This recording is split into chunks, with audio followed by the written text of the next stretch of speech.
आपको पता है हम आम लोग क्यों हैं? हम आम लोग क्यों हैं? हमारा परिवार गरीबी में क्यों जी रहा है? क्यों गरीब परिवार में हमारा जन्म हुआ? सीधा सा मतलब है मेरे दोस्त, किस्मत गड़बड़ है। सीधा सा मतलब है, हमने कुछ अच्छे काम पुनर्जन्म में या ये वर्तमान जन्म में नहीं किए, और हमने ही नहीं, हमारे कई पीढ़ियों से दादा परदादाओं ने भी नहीं किया। इसलिए हम लोग गरीब परिवार में आ गए। और ऐसा बोला जाता है ना, गरीब परिवार में आने के बाद, हाँ यार किस्मत खराब है इसलिए ऐसे परिवार में आ गए, अगर अच्छी होती तो अंबानी अडानी के घर में पैदा लिए होते। हाँ या ना? अरे इस हॉल में कौन सा ऐसा इंसान है जिसके बाप दादा 500 करोड़ की फैक्ट्री लगा के दे देते और गले पे बैठ के पैसा गिनना नहीं आता? कोई है क्या? आप गिन सकते थे, नहीं गिन सकते थे? अरे बताओ हाथ उठा के, आप गिन सकते थे, नहीं गिन सकते थे? आप फैक्ट्री चला सकते, नहीं चला सकते थे? लेकिन वो माहौल नहीं मिला हमें, ना प्रॉपर एजुकेशन मिली, परवरिश ने मिली, ना प्रॉपर सोच मिली, क्योंकि हमारी पैदाइश ही ऐसे जगह पे हो गई थी।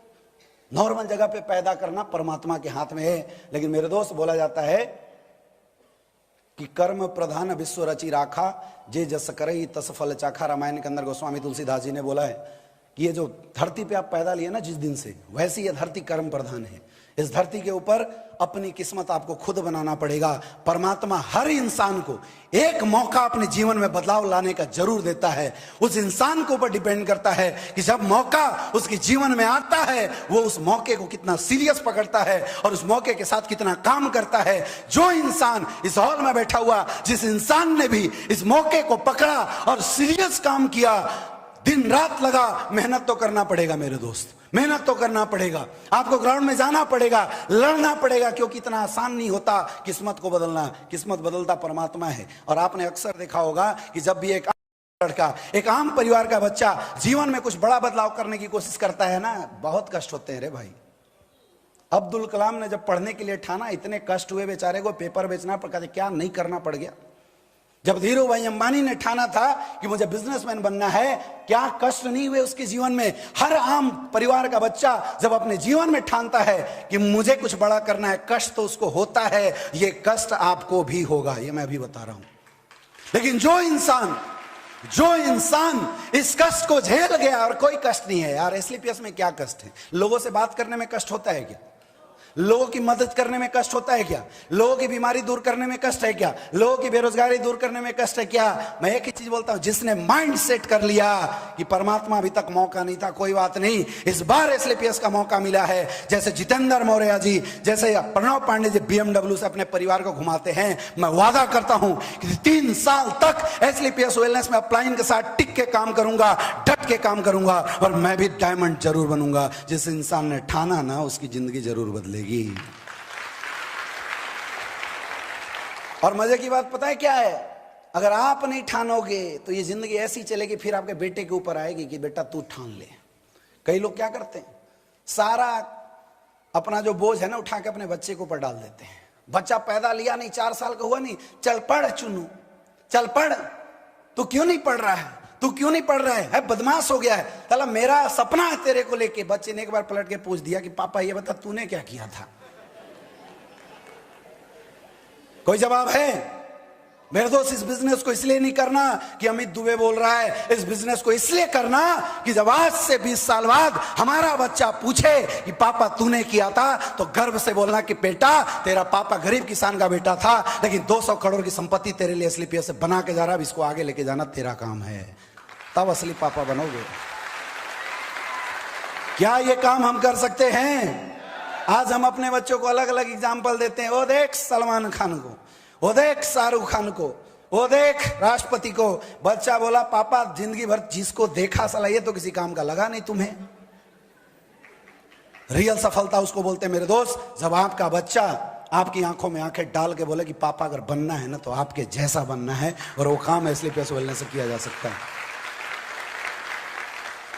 मेरे दोस्त, हम लोग नॉर्मल क्यों रहे, इसकी पीछे एक बहुत बड़ी वजह भी है।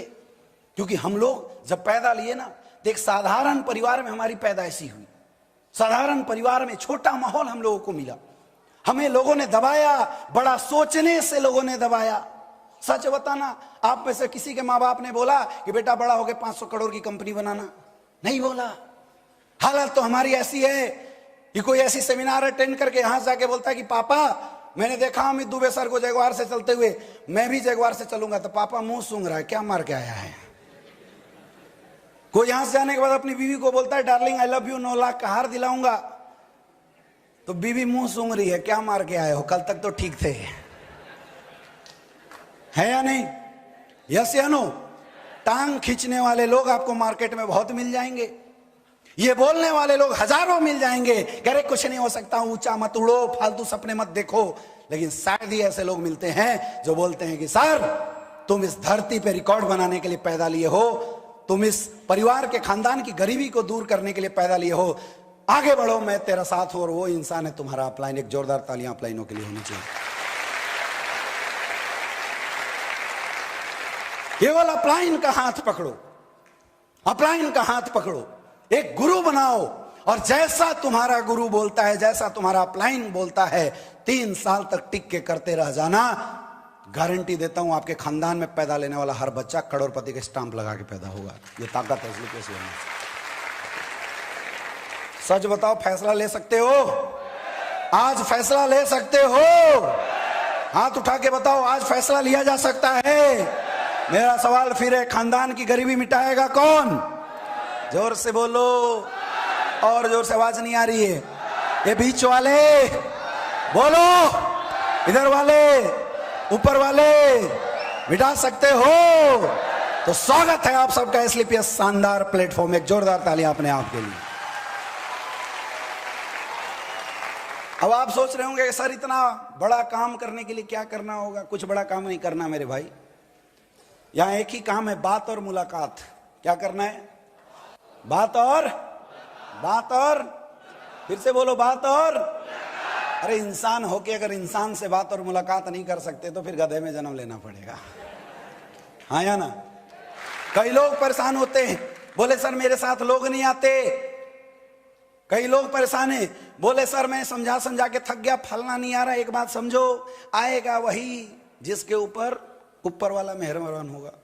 एक बार क्या था, बनारस में एक गरीब इंसान था, लेकिन वो भगवान की बड़ी पूजा किया करता था, दिन रात भगवान की खूब पूजा किया करता था, लेकिन बड़ा दरिद्र था, उसके घर में खाने के लाले पड़ते थे। तो एक बार सावन के महीने में माँ पार्वती और भगवान शंकर भ्रमण कर रहे थे, तो माँ पार्वती की नजर पड़ गई उस इंसान पे। उन्होंने बोला कि भगवान ये इंसान आपकी इतना पूजा करता है, बताइए इतना गरीब है, आप इसका कुछ भला कीजिए। शंकर जी ने बोला कि नहीं, मैं इसका भला नहीं कर सकता हूं। उन्होंने बोला क्यों? अरे आप तो इतना महादानी है कि आपने उसको वरदान दे दिया भस्मासुर को, बाद में तुम्हें ही दौड़ा रहा था भाई साहब, तो आप जब सबको वरदान दे सकते हैं तो इसको दे दीजिए। बोला मैं नहीं दे सकता। तो पार्वती जी ने जिद मचाया कि नहीं जी देना तो पड़ेगा। भगवान ने बोला ठीक है, ले ट्राई करके दिखाता हूं। उन्होंने, भगवान ने तथास्तु बोला, और वो जिस रास्ते पे जा रहा था 5 कदम 10 कदम दूर पे एक सोने का ईंट प्रकट कर दिया। अब भगवान सोच रहे थे कि रास्ते से जा रहा है तो 10 कदम पे सोने का ईंट उसको मिल जाएगा, और जो सोने का ईंट मिलेगा तो क्या है, वो अमीर हो जाएगा, उसकी समस्या खत्म हो जाएगी।